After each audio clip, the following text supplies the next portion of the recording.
Bonjour Fabien Roussel. Hier au Conseil des ministres, Emmanuel Macron a un petit peu corrigé la position de la France, disant que la France n'approuvait pas et ne soutenait pas la méthode américaine au Venezuela. Est-ce que cette deuxième version vous convient davantage que la première ? Bonjour Monsieur Banchain. D'abord, permettez-moi de présenter mes vœux aux téléspectateurs, téléspectatrices, des vœux de santé et de paix, puisque c'est quand même la paix qui est à l'ordre du jour de cette nouvelle année 2026 et qui est largement menacée sur tous les continents. Et ce qui s'est passé au Venezuela est un acte de guerre grave, une violation du droit international, de la charte de l'ONU, qui demande à ne pas faire l'usage de la force pour régler des problèmes entre les pays. Et ce qu'a fait Trump, c'est tout l'inverse. Il a envoyé des soldats, des hélicoptères, des avions pour kidnapper un chef d'État et son épouse en exercice. Alors, la première déclaration... Un dictateur. Oui, d'accord, mais vous pouvez qualifier le chef d'État ou les chefs d'État de tout ce que vous voulez.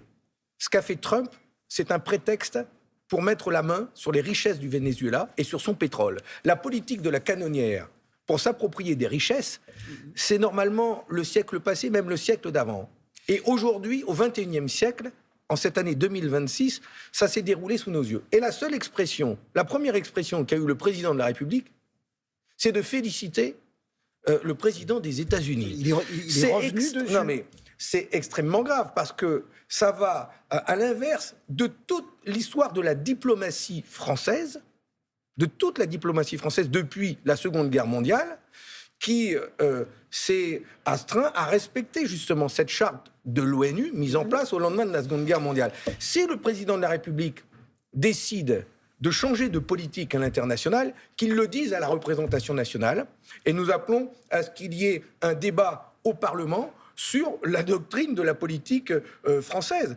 Quelle est la position de la France et quelle est la politique diplomatique de la France en direction des États-Unis et de l'Amérique latine ? Parce que c'est extrêmement grave. Est-ce qu'on peut se réjouir ? Est-ce que vous vous réjouissez, en dépit de ce que vous dites sur le droit international, est-ce que vous vous réjouissez de la chute d'un dictateur ?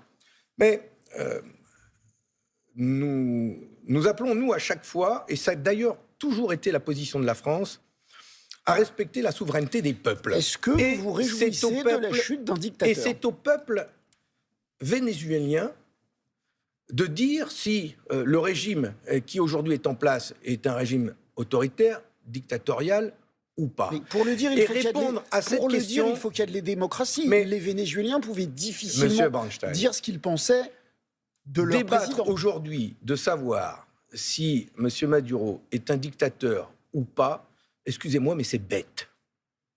C'est une bêtise sans nom. Si demain... Non, mais je trouve pas. Je vais être cash avec vous. Si demain, Trump annexe le Groenland pour mettre la main sur les terres rares de ce pays, et il a dit qu'il le ferait dans les 20 jours, est-ce que vous direz que c'est parce que le Danemark... du Groenland vous me direz que parce que le Danemark est une monarchie, et donc il faut une transition pacifique, parce que ce n'est pas une démocratie, c'est une monarchie. Non, mais vous vous rendez compte de la bêtise de cette question ? Débattre de savoir... Non seulement je me rends pas compte, mais je vais vous la reposer. Est-ce que vous vous réjouissez ou pas de la chute d'un dictateur ? Je ne me réjouis pas de l'agression d'un pays par les États-Unis, une agression militaire et du kidnapping de son président en exercice. C'est d'abord une violation incroyable du droit international. Vous refusez de dire que vous vous réjouissez de la chute d'un dictateur. Mais parce que c'est... Vous savez, quand le sage montre la lune, l'imbécile regarde le doigt. Oui, j'ai bien compris que l'imbécile, c'était moi. Oui, vous regardez le doigt. Parce que si on est tous en train de débattre à savoir si Maduro est un dictateur ou un président autoritaire, ou s'il est légitime ou pas légitime, Ça intéresse peut-être le peuple vénézuélien. Mais vous vous rendez compte que le président Trump a annoncé que dans 20 jours, c'était autour du Groenland. Et vous ici, vous me dites, ah oui, mais c'est un dictateur et donc c'est tant mieux. Mais enfin, qu'est-ce qu'on fait maintenant ? C'est extrêmement grave quand même. Qu'est-ce qu'on fait maintenant ? Vous souhaitez son retour ? Hier, il a dit au tribunal, je suis un prisonnier de guerre, je suis toujours le président vénézuélien.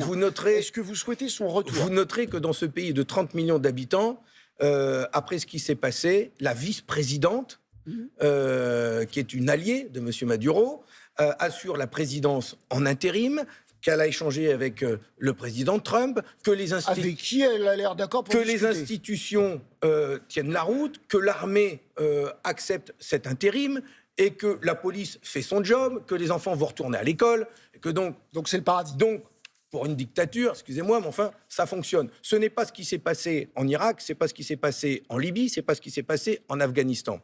Donc ce régime, tout va bien, pas de problème. Non, c'est pas ça. Si, le problème qui s'est passé, c'est qu'on a un président des États-Unis qui a décidé de mettre en œuvre la doctrine Monroe à sa version, à sa sauce. Il l'a dit dans sa... Donroe. Ouais, Donroe. C'est ça le danger. Parce qu'il a décidé de mettre la main sur les pays qui lui résisteraient. Il menace la Colombie, il menace le Mexique, il menace même l'Europe avec le Groenland. Cuba, vous pouvez le dire aussi. Et Cuba. Et nous, on va débattre de la nature des régimes pour justifier ou non son intervention. Je ne pas pour justifier, non, je vous demande par ailleurs. Et je vais avoir un mot à l'égard de nos concitoyens qui vivent dans la zone Caraïbe. Dans cette zone qui est aujourd'hui complètement déstabilisée par la politique de Donald Trump. Je pense à ceux qui habitent en Guadeloupe, en Martinique et en Guyane, qui est juste à côté du Venezuela.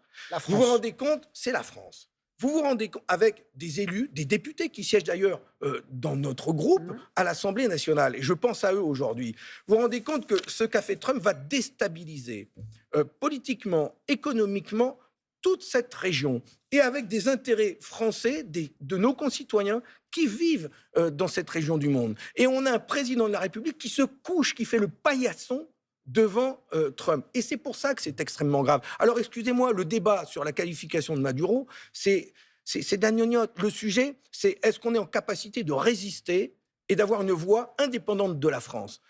Les États-Unis, c'est le leader de l'OTAN. Eh bien, c'est ça qui est grave, et on ne peut plus accepter ça de la part de ce chef d'État. Fabien Roussel, secrétaire national du Parti communiste français, invité des 4V. Bonne journée à tous.